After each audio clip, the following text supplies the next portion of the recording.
pag-ibig ay tinakda ng Diyos at itinakda ng batas ng tao. Ibig sabihin po, ito po ay isang sagradong institusyon. Ang sino mang nagnanais po na pumasok sa tipan ng pag-aasawa ay kailangan po mag-isip ng mabuti, ng may paggalang, kahinahunan, at takot sa Diyos. Sapagkat ang pag-aasawa po ay tipanan, kaya dapat po natin itong igalang, mga kapatid. Sumandali po tayo manalangin. Tayo po yung mako sa ating pong panalangin. Dakilang Ama sa langit, humihingi po kami ng gabay sa inyo. Sapagkat nandito kami, nagpapabasa sa inyo, kailangan namin ng pagpapala mula sa inyo. Kaya Ama, nandito kami. Sama-sama, magkakapatid, upang saksihan din po, Ama, ang pag-iisang dibdib ni Gilbert at ni Annalyn sa inyong harapan. Nawa po, ang inyong biyaya ay tanggapin ng mag-asawang ito, na kung saan isasaligal po ang kanilang pagsasama, higit sa lahat, upang ang inyong biyaya po ay kanilang tanggapin. Kaya ito po ay Kristiyanong kasalan. Kaya dakilang Ama, pinanghahawakan po namin ang inyong mga pangako. Bawat isang nandito ngayon, paparito kami at nandito kami na kung saan hindi lang si Gilbert at si Annalyn, kundi kami mga sumasaksi sa kanilang pag-iisang dibdib. Tanggapin din namin ang inyong mga biyaya na hindi kami lalabas ng bahay-sambahang ito na hindi nyo kami pinagpapala. Amen. Kaya Ama, ang mga pagpapalang espiritual, ipagkaloob po ninyo. Ito ang pinakamahalagang pagpapala. At tatanggapin din namin ang mga pagpapalang praktikal. Sa hapong ito, ginugulitan namin ang biyaya at ang pag-ibig ng Panginoong Hesukristo. Yes, Jesus. Na Kanya pong ipinakita sa amin sa krus ng Kalbaryo. Nagpapatunay po ito na ang inyong pag-ibig ay makapangyarihan na bumabago ng buhay. Amen. Gayon din naman, Ama, pag-ibig din po ang nagbubuklod sa isang lalaki at babae. Yes, God. Thank you. Sa kanilang pag-iibigan, kayo po ang pundasyon ng kanilang relasyon. Samahan niyo kami sa sandaling ito, Ama.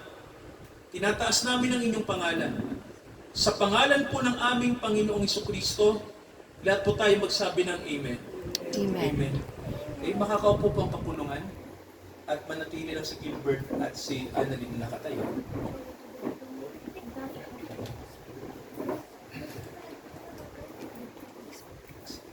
Ibigay mo yung kay kay Gilbert.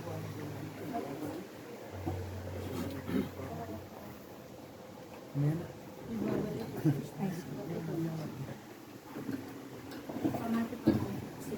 Kay Gilbert, tatanungin kita, no? Sige po, gusto ko po na Gilbert, harap ka kay side view kayo. Hawakan mo yung kamay ni ni Annalyn. Tingin ka sa kanya. Okay. Kay Gilbert, tinatanggap mo ba si Annalyn? Tinatanggap ko po, Pastor. Okay po. Upang maging asawa, mamuhay na magkasama, ayon sa itinakda ng banal na matrimonyo. Siya ba ay iyong iibigin, aaliwin, igagalang, iingatan sa sakit at kalusugan, at tanging sa kanya lamang pipisan habang kayong dalawa ay nabubuhay? Opo, Pastor.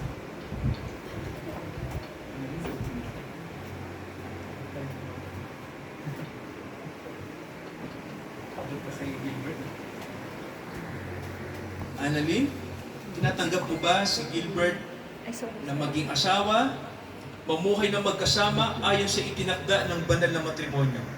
Siya ba ay iyong iibigin, aaliwin, igagalang, iingatan sa sakit o sa kalusugan, at tanging sa kanya lamang pipisan habang kayong dalawa ay nabubuhay? Opo, Pastor. Tinatanggap ko po.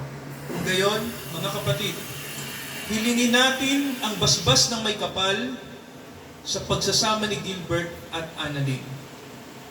bago po tayo dumako po sa atin pong gagawin po no na tipanan, Annalyn, sige, Gilbert, upo muna kayo. Babasahin ko lang po yung nakasulat sa Genesis chapter 2, 15 to 25.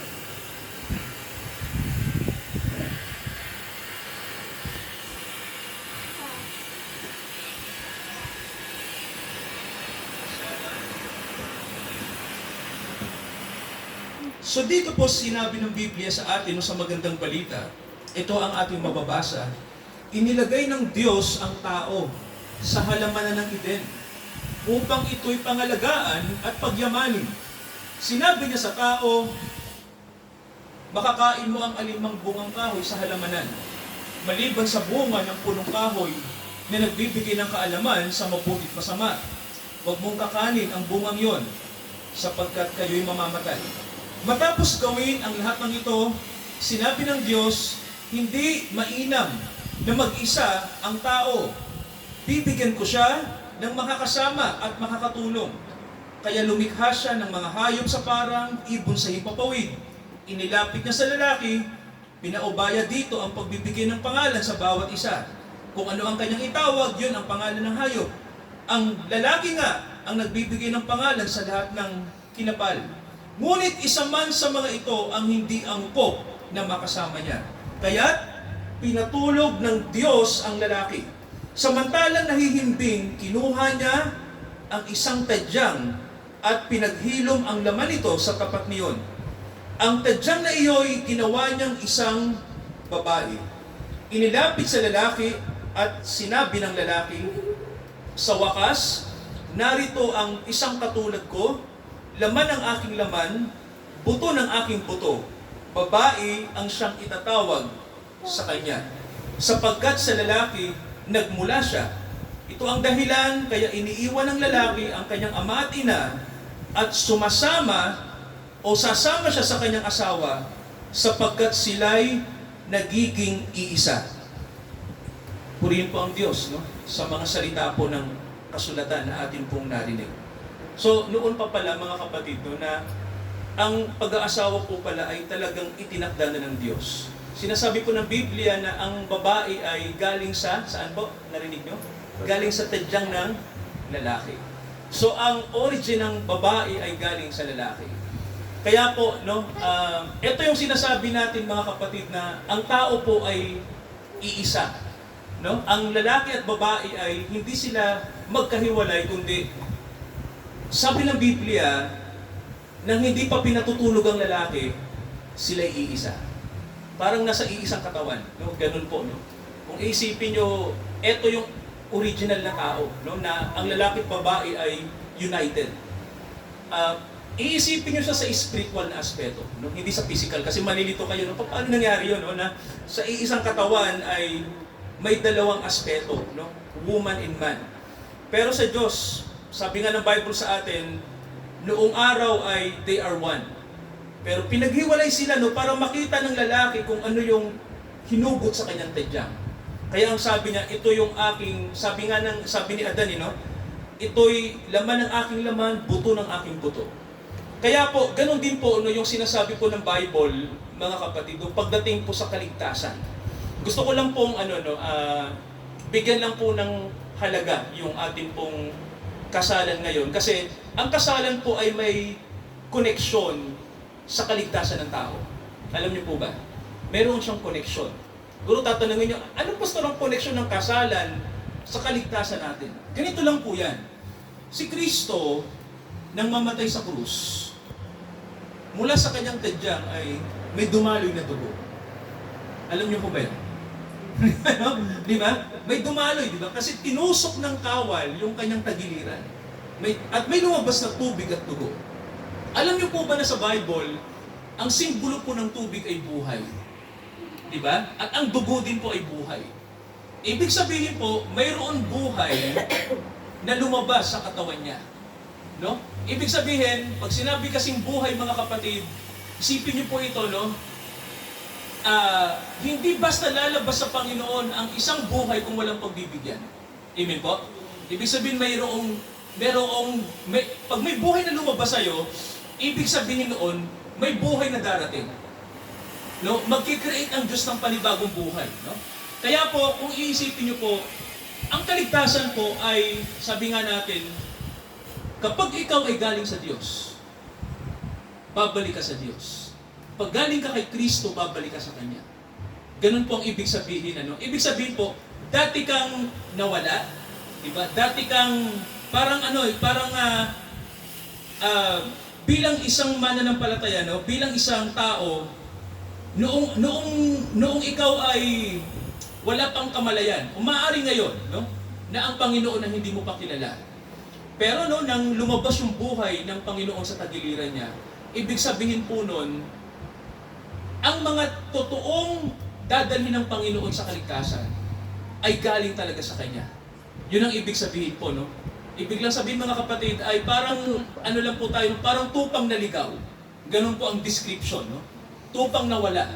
Kaya kailangan ng Panginoon hanapin yung galing sa Kanya. Galing sa Kanyang tadya. Yan po ay walang iba kundi yung mga inililigtas ng Panginoon.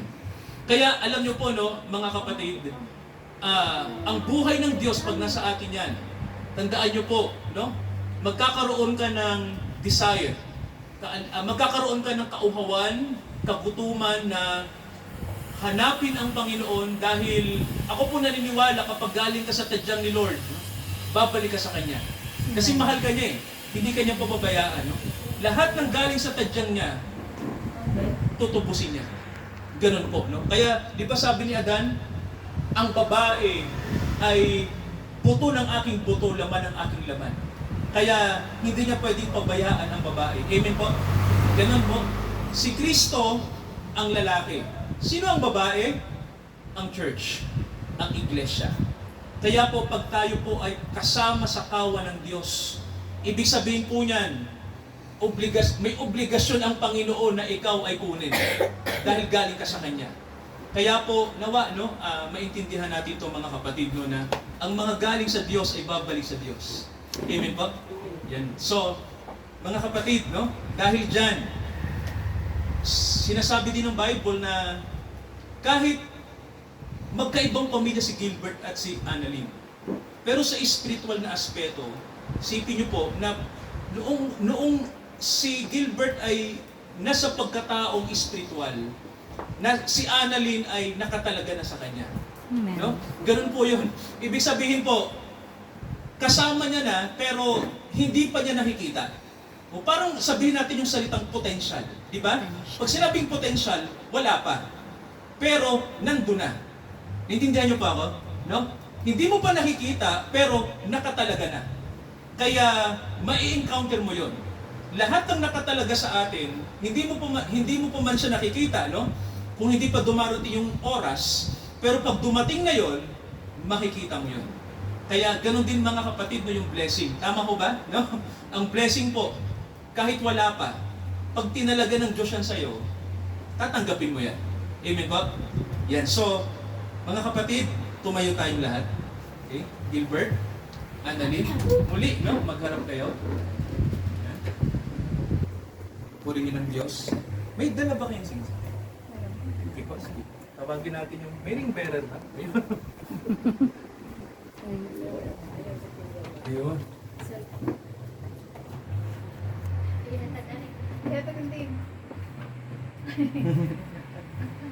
Sige. Hindi ko mapicturean si Annalyn. Sige, Dito ka, hawakan Dito, muna. dito ka. Hawakan muna ni ano. Hawak muna ah. Dito ka sa gitna nila, tita. Ay, nila mami at daddy mo. Gilbert. Okay, ito no. Halap ka uli kay Annalyn. Okay. Kunin mo yung kanyang kamay. Okay. Okay, sundan mo yung aking sasabihin. Okay. Sa pangalan ng ating Panginoong Diyos, Ay, yung mic pala, no? Sa pangalan ng ating Panginoong Diyos, banggitin mo yung pangalan ng asawa mo. Annalyn, sa pangalan ng ating Diyos, Tinatanggap kita tinatanggap kita upang maging aking asawa, upang maging aking asawa, upang makasama ka upang magkasama ka habang buhay, habang buhay. mula sa araw na ito Mula sa araw na ito at magpakailanman, at magpakailanman, sa hirap at ginhawa, sa hirap at ginhawa, sa kahirapan at kasaganaan, sa kahirapan at kasaganaan, sa sakit at kalusugan, sa sakit at kalusugan, upang ikay mahalin upang ikay mahalin at ingatan, at ingatan, hanggang sa tayo'y hanggang sa tayo'y paghiwalay ng kamatayan. paghiwalayin ng kamatayan. Alinsunod Alinsunod sa banal na kautusan ng Diyos, sa banal na kautusan ng Diyos. ito ang aking pangako sa iyo. Ito ang aking pangako sa iyo. Annalyn? Harap ka kay Gito. Si Annalyn, magitin mo yung pangalan ng asawa mo. Gilbert. Sa pangalan ng ating Panginoong Diyos, Sa pangalan ng ating Panginoong Diyos, tinatanggap kita tinatanggap kita upang maging aking asawa, upang aking maging asawa, upang ikay makasama upang ikay aking makasama mula sa araw na ito mula sa araw na ito at magpakailanman. at magpakailan. Sa hirap o Sa ginhawa, hirap o ginhawa, sa kahirapan at kasaganaan, sa kahirapan at sa kasaganaan, sa sakit at kalusugan, sa sakit at kalusugan, upang ikay mahalin upang ikay mahalin at ingatan at ingatan, hanggang sa tayo'y pag-iwalayin ng kamatayan. hanggang sa tayo'y paghiwalayin ng kamatayan. Alinsunod sa banal na utos ng Diyos, Alinsunod sa banal na utos ng Diyos, ito ang aking pangako sa iyo. ito ang aking pangako sa iyo. Okay, yung singsing Gilbert, i-ano mo kayo. Kasi hindi tayo ng isang assistant. Sa microphone. Sa mic. Hahawa kay Gilbert. Ikaw bunso. Kahit si bunso. Ay, ikaw, hindi na. Sige, tikat. Sa atikat na. Hindi ako makaano, walang center. Ano. Okay, ang singsing na ito ay simbolo ng pagbubuklod ng pusong nagmamahalan. Ito ay gawa sa isang elemento no, na sumisimbolo ng kadalisayan Round. na dapat maghari sa pagsasama ng mag-asawang ito. Yung simbolo po ng bilog ay nagpapahiwatig ng pag-ibig ng Diyos na perpetual. Sabihin po, walang tigil. No, hanggang sa dumating yung tinatawag na due time. So, tanggapin nyo, Gilbert, Annalyn, ang simbolo ng singsing sa taling ito ng inyong pagmamahalan. Sige Gilbert, sundan mo ako habang inilalagay mo ang singsing kay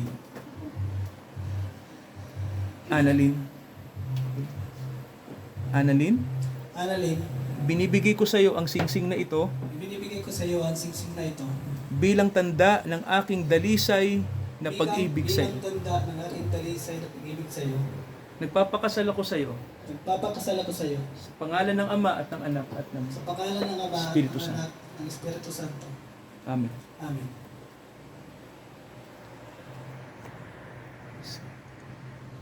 Annalyn. Okay, yung singsing din. May hahawak ka lang na iba. Yun. Annalyn, banggitin mo yung pangalan ni Gilbert. Gilbert, Binibigay ko sa iyo binibigay ko sa iyo ang singsing na ito ang singsing na ito bilang tanda ng aking dalisay na pag-ibig sa iyo. bilang tanda ng aking dalisay na pag-ibig sa iyo. Nagpapakasal ako sa iyo Magpapakasal ako sa iyo sa pangalan ng Ama at ng Anak. sa pangalan ng Ama Ng at Espiritu Anak, Santo. Espiritu Santo. Amen. Amen. Sapat na po no ang elementong ito mga kapatid upang pagtibayin ang pagsasama ni Gilbert at ni Annalyn. Sa yugtong ito mga kapatid, tinatawagan ko po ang tumatayong sponsor na Ninong at Nina na pwede po dumako po sa gilid ng pag-asawang ito. Dito po tayo. Praise God. At tayo po ay Bro, paano? ipapanalangin natin sila. Okay po. Tayo po yung manalangin. Hawakan niyo po yung inyong mga inaanak. Yan. Bay ng blessing. At sa lahat po ng mga kapatiran natin, i-ano po niyo yung inyong kamay. Yung right hand na simbolo po ng blessing sa kanila. Hallelujah. Okay ka Po, lang. sabay-sabay tayong mag-pray mga kapatid. Okay? Ako na lang po ang magsasalita. At ituon natin sa Diyos na ang pagsasama ni Gilbert at ni Annalyn ay maging mabunga, mapayapa at tunay na sila'y pagpalain ng Diyos. Tayo po'y manalangin. Makapangyarihang Ama sa langit, Yes. manglilikha kayo ng sansinukob. Panginoon at aming manunubos, may akda ng pamilya, tagapagtalaga ng pag-aasawa. Marami pong salamat dahil sa araw na ito, ang dalawa naming kapatid na minamahal mong lubos, nagpasyang tanggapin ang inyong kaloob ng pag-aasawa. Hinihiling namin na pagpalain mo sila, tulungan niyo po silang maingatan ang kanilang mga pangako sa isa't isa. Gabayan mo sila sa kanilang araw-araw na pamumuhay upang hindi sila magkamali sa landas na kanilang tatahakin. Yes, Lord. Hayaan niyo po na ang pamilyang kanilang bubuuhin pa ay maging isang huwaran na pamilya na ikaw ang Panginoon at sa iyo sila lubos na umaasa. Tugunin niyo po ang lahat ng kanilang pangangailangan sa bawat araw, Ama, upang lalo pa nilang mapatunayan na ang pagsasamang Kristiyano ay isang pinagpalang relasyon. Ito ang aming inihiling, dakilang Ama, sa tanging pangalan po ng aming Panginoong Jesucristo. Lahat po tayo magsabi ng Amen. Amen. Hallelujah. Amen. Sige po, balik na po. Tikat, si Kuya. Okay, ano ko ulit kayo? Side view? Mga kapatid, no? Harap kayo sa isa't isa. May mic ba? Kailangan ng mic? Hindi na. Hindi na po, ano? Okay. Pinahayag ninyo sa harap ng Diyos, Gilbert at Annalyn, no? At sa lahat ng inyong mga mahal sa buhay, na kayo ay nagdanais at nangangakong lumagay sa banal na matrimonyo ng pag-aasawa. Ngayon po, sa pamamagitan ng kapangyarihan na ibinigay sa akin ng sangbahayan ng Diyos at ng Republika ng Pilipinas, on the process po yung ating papel, sa pangalan ng Panginoong Diyos, Gilbert, Annalyn, kayo sa spiritual na aspeto ay mag-asawa. Amen. Palakpakan natin ang Panginoon. Sa pangalan ng Ama at ng Anak at ng Espiritu Santo, ang pinag-isa ng Diyos ay huwag paghiwalayin ni numan. Amen. Kiss the bride. Teka. Kiss the bride. Kiss the bride. Yung medyo Ayos. matagal ng konti. Matagal naman ng konti. 1, 2, 3. Oh, 4, 5, 6, 7, 8. Mali pa 8 Praise lang. God. Palakpakan po natin ang Panginoon. Praise God. Hallelujah. So,